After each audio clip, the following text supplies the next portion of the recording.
வரலாறு திரும்புகிறது என விஜய் சொல்லும்போது ஏதோ பெரிய மாற்றம் நிகழப்போவதாக தான் நினைத்ததாக கூறியுள்ள சீமான், இறந்தவர்கள் வீட்டுக்கு சென்று துக்கம் விசாரிக்காமல் இறந்தவர்களின் குடும்பத்தினரை தமது இடத்துக்கு வரவழைத்து துக்கம் விசாரித்ததுதான் விஜய் ஏற்படுத்திய மாற்றம் என விமர்சித்துள்ளார்.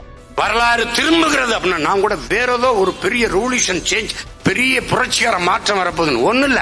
செத்தவன் வீட்டுக்கு நம்ம போய் துக்கம் கேட்கறது இல்ல, செத்தவனே நம்ம வீட்டுல வந்து சாகுறதுன்னு வந்து கேட்கறது, இது வரலாறு மாறுதல்.